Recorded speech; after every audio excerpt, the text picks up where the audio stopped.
Hola, ¿cómo les va? Sean todos bienvenidos y bienvenidas una vez más a nuestro espacio de entrevista de actualidad, aquí por cierto a través de las pantallas de Digital Channel.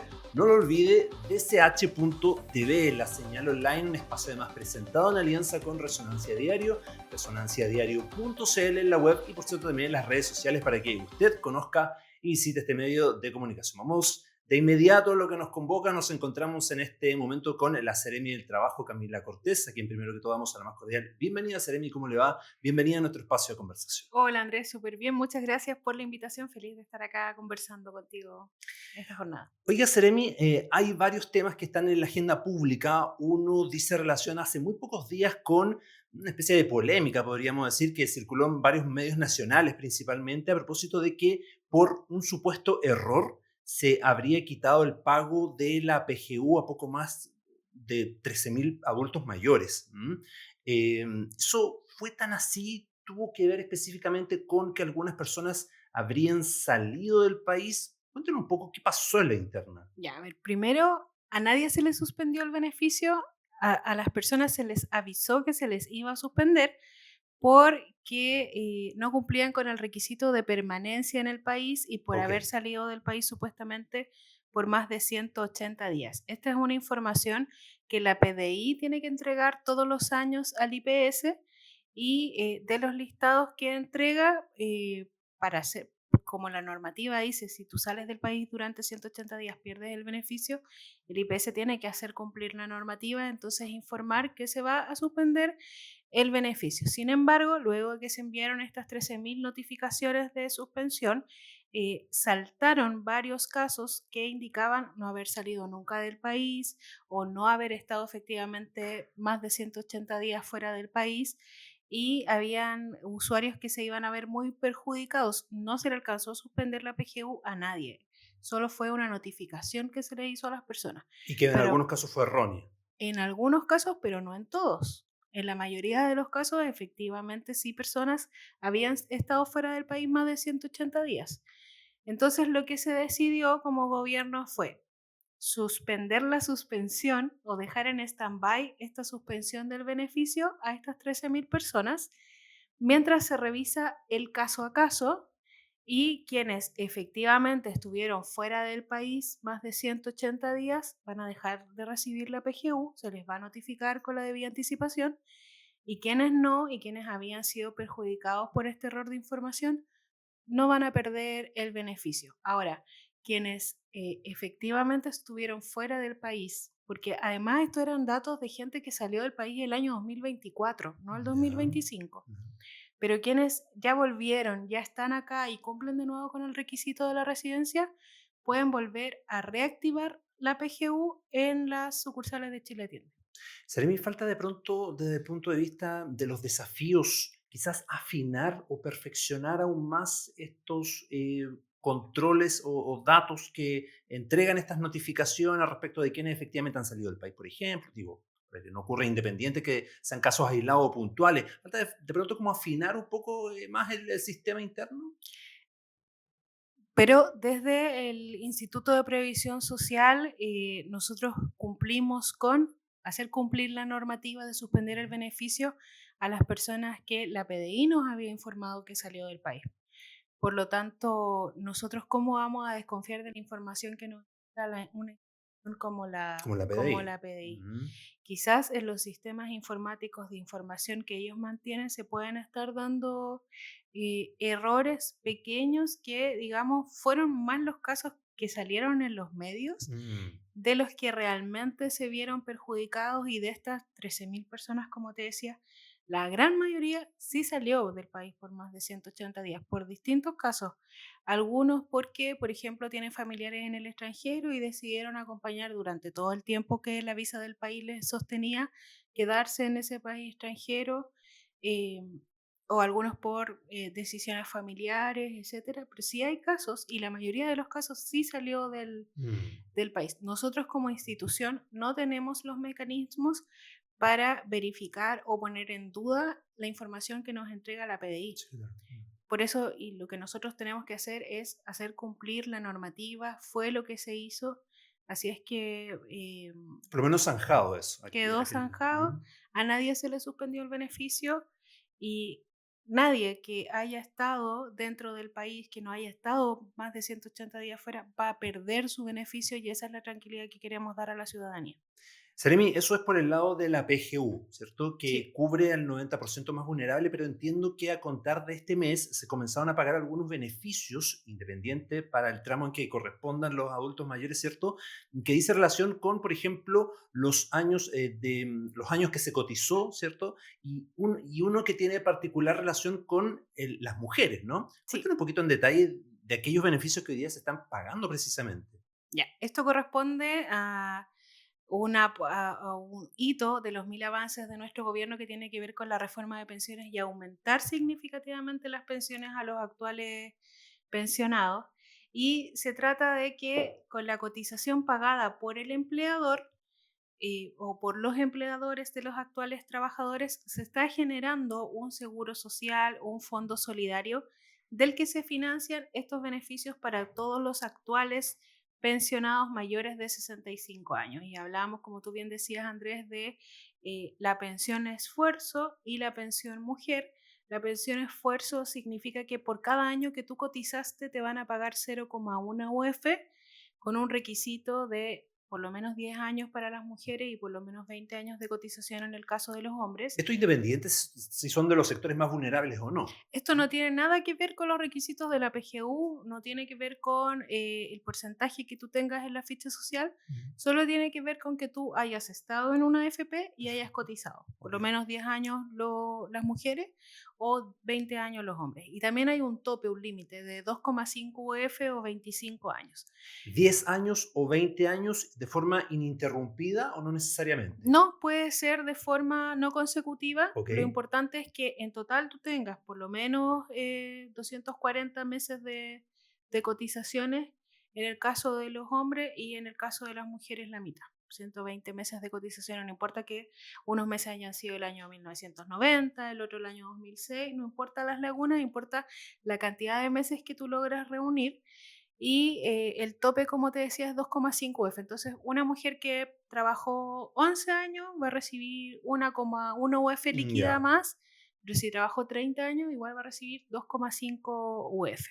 Está este pago que dice relación con la compensación, comillas, por expectativa de vida de las mujeres, ¿no? Conversaba un poquito fuera de micrófono que tiene que ver con la proyección que hay de las mujeres respecto de cuánto viven y que eso de algún modo, comillas, castigaba, podríamos decir, en el cálculo mensual, ¿no? De lo que ellas obtienen finalmente, ¿no? Sí, eso es la pensión mujer o la compensación por expectativa de vida de las mujeres. Cuando nosotros nos vamos a jubilar, el sistema dice que yo voy a vivir hasta los 110 años Más que los hombres.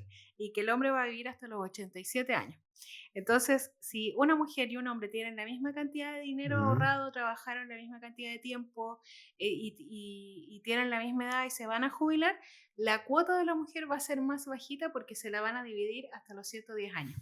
Entonces, Y de esa esa forma como que se se castiga, ¿no? castiga, se discrimina y entonces esa diferencia que te genera esa discriminación te la van a compensar a través de un bono, a través de la pensión mujer y que en promedio va entre los 9.000 y los 15.000 pesos dependiendo el caso a caso, al caso va a depender cuánta plata tenías ahorrada, cuántos Claro. años cotizaste, etcétera.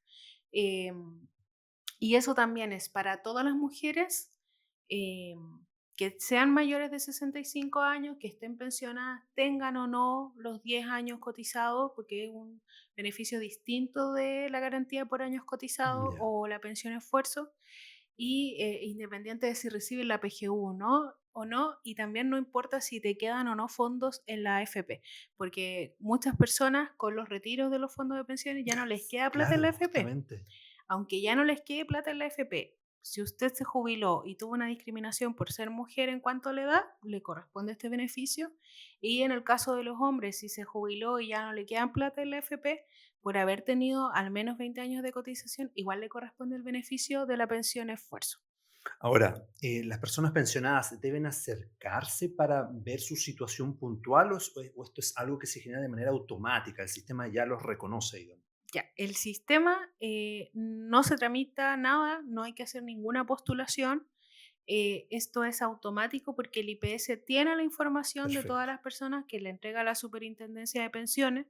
Por lo tanto, nosotros sabemos quiénes, quienes cumplen con los requisitos del bono mujer, del bono esfuerzo, Ya. y sabemos quiénes cumplen o no con los requisitos, por ejemplo, para mantener la PGU.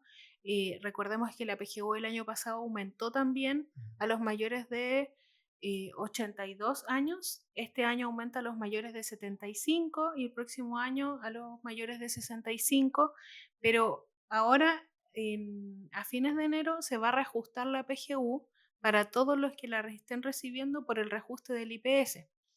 Son todos beneficios distintos. Pensión esfuerzo, pensión mujer Claro. y PGU, todos con requisitos distintos. Y, por ejemplo, si alguna persona no está teniendo derecho a la PGU, por cualquiera de las Ujú. razones que sea, sí va a tener derecho a estos dos beneficios mientras cumpla con los requisitos de estos beneficios, que básicamente es ser pensionado en un sistema de FP, tener más de 65 años, y respecto del bono esfuerzo, al menos 10 años de cotización las mujeres y al menos 20 años de cotización los hombres. Perfecto. Seremi, bueno, avanzamos en el tiempo, avanzamos en otras materias. Quiero llevarla rápidamente a hacer como una especie de balance, de evaluación. Conversábamos también fuera de micrófono respecto de su arribo, su llegada al gobierno. Una de las pocas autoridades, hay que decirlo, que se mantiene en su cargo tras el cumplir el periodo de 4 años, ¿cierto?, del gobierno del presidente Gabriel Boric. ¿Cuál es la evaluación que se hace? Hablando un poquito de los pros, los contras, de pronto, raya para la suma. ¿Con qué sensación se queda también después de haber avanzado durante este tiempo? Ya.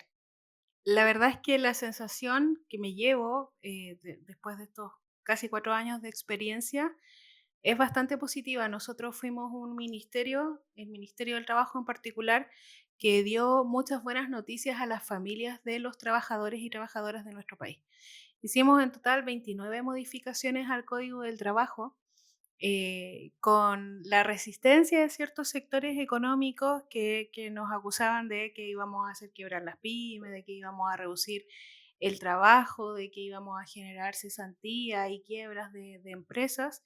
Pero la verdad es que mejoramos la calidad de vida de las familias. Tuvimos que hacer estas modificaciones para avanzar hacia el trabajo decente, y lo tuvimos que hacer porque el Código del Trabajo establece los mínimos y, y es el piso, pero las empresas, los sindicatos pudieran entregar mejores garantías a Mm. los trabajadores y no se está haciendo. Lamentablemente, no se está pudiendo tener un nivel de negociación al interior de las empresas para generar estas mejoras, y es que lo tuvimos que hacer por normativa, y fue así como, por ejemplo, aumentamos el sueldo mínimo de manera histórica.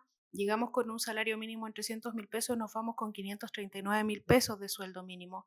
Redujimos la jornada laboral, en el año 2028 vamos a 40 tener horas. 40 horas, a partir de abril de este año son 42 horas, pero igualmente nosotros tenemos 73 empresas en la región que están certificadas como empresas que antes de la entrada en vigencia de la ley ya habían reducido su jornada laboral a 40 horas.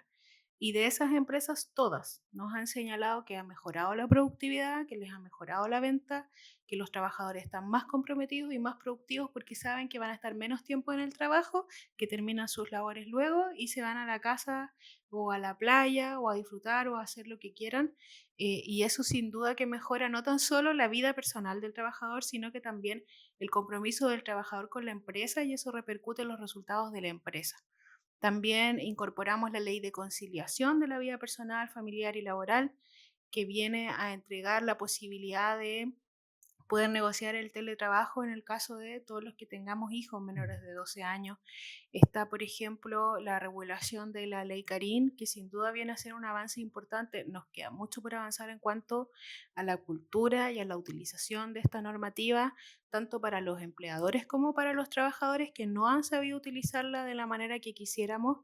Y están existiendo, por ejemplo, muchas amenazas de trabajadores con que a los compañeros de trabajo existe esa constante amenaza de te voy a denunciar por ley Carín. Eso no se hace, y si quiere denunciar, ¿sabe qué? Hágalo, y si la denuncia es falsa o inconsistente, usted va a ser sancionado, porque la denuncia falsa de ley Carín ¿Se ha mal utilizado se ha también, mal Seremi? utilizado, por supuesto. Y la denuncia falsa de ley Carín es causal o es constitutivo de acoso laboral susceptible de despido sin ningún tipo de Y indemnización. eso ha pasado también por una parte, quizás, una falta de mayor retroalimentación, capacitación, si uno quisiera, asesoría de pronto a las empresas o a los trabajadores propiamente tal respecto de lo que implica efectivamente la ley? ¿Ha pasado quizá un Por poco por ahí? supuesto, por supuesto. Nosotros hemos hecho el esfuerzo, hemos capacitado a más de 2.000 personas, pero la ley entró en vigencia 6 meses después de su publicación y en agosto del año 2024 todavía habían empresas que no tenían los protocolos listos, que no se habían asesorado con abogados,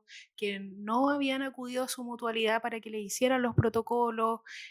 También hubo mucho desinterés por parte de los empleadores y después se les vino encima y culpan a la normativa, pero la normativa yo la voy a defender hasta el final en el sentido de que nos hacía falta tener más regulado que sí y que no se puede hacer en los espacios laborales y que hay conductas que no se pueden normalizar y que no se Mm. pueden permitir por mucha confianza o simpatía que exista entre los compañeros de trabajo. Seremi, no sé si han podido pesquisar o tener de pronto algún catastro respecto de casos donde se haya mal utilizado la ley Karim.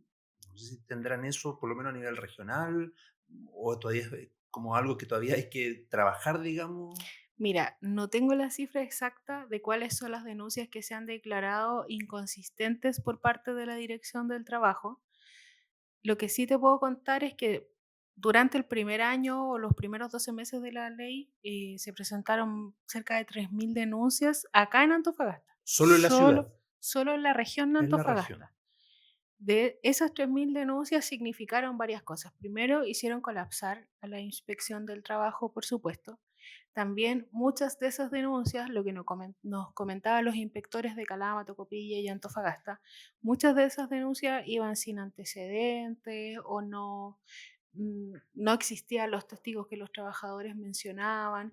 Y también sucedió mucho que las empresas grandes que tienen los medios para contratar abogados que le hagan la investigación, decidían derivársela a la ADT, colapsando más El el sistema. sistema. Afortunadamente esa situación la Corte de Apelaciones de Santiago la detuvo y dijo que era un actuar de mala fe por parte de las empresas que teniendo los medios para investigar, lo derivaban a la Dirección del Trabajo, que generaba demoras, retrasos y etcétera.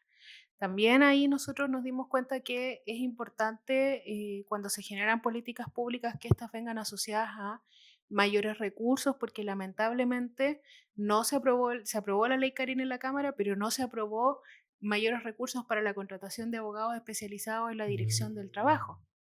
Y entonces ese es un desafío importante que hay que tener en cuenta al momento de ir avanzando en próximas normativas. Mm. Pero también, además de eso, por ejemplo, a las familias relacionadas con la ley sana, que es un beneficio quizás muy poco conocido y que indica que si tú tienes un hijo menor de edad con una enfermedad grave, quizás en estado terminal o con un cáncer o con un trasplante o alguna enfermedad respiratoria en la UCI, tú como trabajador o trabajadora tienes derecho a días de permiso pagado Ya. a través de una licencia de ley sana que te otorga el médico de tu hijo. Y lo que hicimos como gobierno fue ampliar coberturas y agregar más causales a la ley sana para que más familias que tengan un hijo en esta situación puedan acompañar a sus hijos. Por ejemplo, va a salir del Congreso muy pronto la incorporación de la madre y padres trabajadores de hijos que tengan depresión y que hayan intentado suicidarse, para que los papás puedan tener un permiso de estar con sus hijos en este proceso de recuperación de salud mental que es tan importante. Y eso está pronto para Eso salir está del a punto de Congreso. salir del Congreso, ya está en el último trámite constitucional, así es que va a ser una cobertura que va a existir luego en la ley sana. Seremi, sí. Hay varios harto Sí, temas, es sí, súper interesante también, ¿ah? Se nos va el tiempo de la entrevista, sí. pero quiero dejar las cámaras por última vez por si quiere entregar algún último mensaje a la ciudadanía, profundizar de pronto también algunos de los tópicos que hoy hemos llevado sobre la mesa. Sí, bueno, comentarles que como Ministerio del Trabajo estamos contentos por la labor realizada durante estos 4 años, que sin duda ha mejorado la calidad de vida de los más de 350.000 trabajadores que tenemos en la región de Antofagasta y por supuesto de sus familias. Comentarles que todas las iniciativas legales están disponibles en las páginas de la Dirección del Trabajo, de la Subsecretaría del Trabajo, de la Subsecretaría de Previsión Social también, y que todas las informaciones relacionadas con este hito tan importante del gobierno, que es la reforma de pensiones, están disponibles en todas las plataformas del Instituto de Previsión Social. Sari, me agradecemos su tiempo. Gracias, Andrés, por la invitación. Chao, chao. Bien, de esta forma entonces despedimos una vez más en nuestro espacio de entrevista de actualidad. Y por cierto, a través de las pantallas de Digital Channel. Gracias. Hasta pronto.